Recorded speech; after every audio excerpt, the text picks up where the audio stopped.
Hello and welcome to May's reading wrap up of the month. I started off in May with a basket full of books.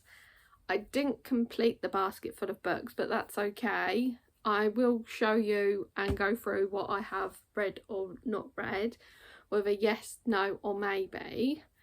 And the rest of the books I am taking over to July. So now I'm gonna show you the books.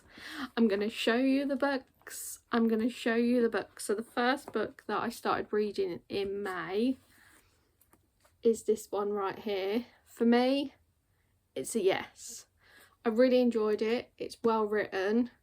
It kept me hooked, kept me engaged. But it's really sad because unfortunately Lucinda, the author, passed away from cancer, so she never got to start this book, the character Jazz, as a series.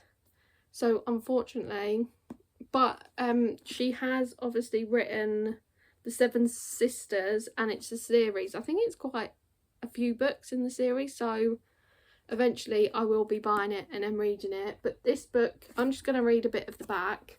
So this book is about one dead bully, one dead bully, a school full of suspects. When Detective Inspector Jazz Hunter arrives in Norfolk, she hopes to forget her problems in London, but it isn't long before she's on a potential murder scene at a nearby private boarding school. An incident that the headmaster is determined to write off as tragic accident. As it becomes clear that the victim was tangled in a web of loyalties and old vendettas that go far beyond just one student, and as the body count begins to grow, Jazz, detective, knows she's running out of time. All roads lead back to the closed world of the school, but Fleet House and its residents refuse to give up their secrets so easily. Could they be even more sinister than Jazz ever imagined? But this, was for me a definite yes. A definite yes. So that was the first book that I completed. So after that I picked up this one by Britney Spears, The Woman in Me, and I decided I wanted to read this because I grew up with listening to Britney Spears music, and this is actually in her own words, so I was just interested and intrigued to obviously see what she writes, and it's it's the yes. I completed it. It's powerful. I would say if you're a fan or not a fan, read it, because obviously she's gone through stuff and it takes you back and where it started from when she was a kid, Mickey Mouse Club, not to obviously where she is now, because I think this was released, let's have a look to see when it was released, if it tells you when it was released. First published in 2023, so yeah, but it's powerful. It's very powerful, and it's really interesting because obviously she was doing what she was doing, and then obviously she got, her father took control over her life. But as she said in her own words, if she was too unwell to work and to do stuff on her own, then how could she do the work when someone else was in control? But yes, this is a definite yes. Very powerful, very powerful, very powerful. So this was a definite yes. So that was 2 books I completed in May. This was the next one, the Kiss Curse, and the first one in the series is the X Hex. And then there's another book after this which I've actually seen, but again this one was a yes from me. Again, it was well written, kept me engaged, hooked. So Gwen is perfectly happy with her life in Graves Glenn. She's formed a powerful new coven with her family. She's running a successful witchcraft shop, and she's mentoring some younger witches. As Halloween approaches, there's one problem: Wells.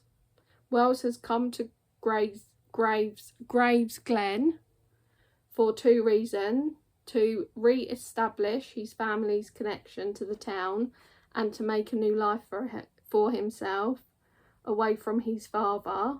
But when he opens his own magic shop, he learns quickly that going up against Gwen won't be easy, especially after an accidental, magic-inspired and very hot kiss.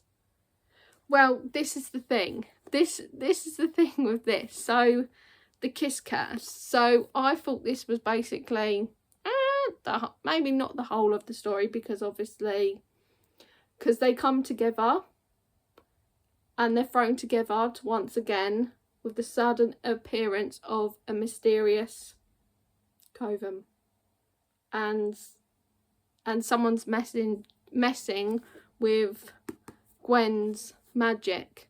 There is a curse where they do kiss, but and then it's just like a page, and then that's it, and then it kind of moves on to the next bit of like obviously working out what happened to Gwen's magic. And then obviously, but yes, this one is definite yes, and I will be reading the next book. So after this, so 3 for 3 so far, so it's all 3 are a definite yes. So this one was the next book, The House on the Street. This was the first book that I've read from this author, and again this one was a yes. This one was a yes. It kept me engaged, I know I'm saying the same thing, but it's true. Like, you know, the books that I've read so far have kept me engaged, kept me hooked, kept me it's well written. But this is 2. So you've got 2010, grieving widow Kayla moves into the beautiful home she and her husband designed along with her young daughter. But when disturbing things begin to happen, it's clear someone is sending her a warning. Who is trying to frighten her and why? A family secret behind closed doors. And then it goes 1965. So it goes between the years. So young white student Ellie joins the fight for civil rights and falls in love with a fellow activist, a black man, in a time and place where interracial relationships must be hidden, especially from the Ku Klux Klan.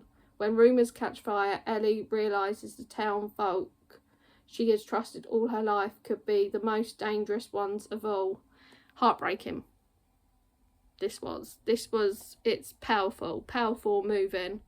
It goes between the two of obviously Ellie joins the fight, and then she does spend time with this guy, and then you find out obviously at what happened. But this is powerful, so yes. And then the last book that I moved on to was this one here, The Ruthless Lady's Guide to Wizardry. Unfortunately, this book was a no. So I've done well in May. Unfortunately, I didn't finish May off with the very last book, and I didn't pick up another book after this. But unfortunately, I just couldn't get into it. I don't know if it's because, like, obviously, I don't know if it's the words are quite small there, whereas obviously they're a bit bigger. But I'm happy to say that I've done well in May, and now obviously I'm just going to start in June.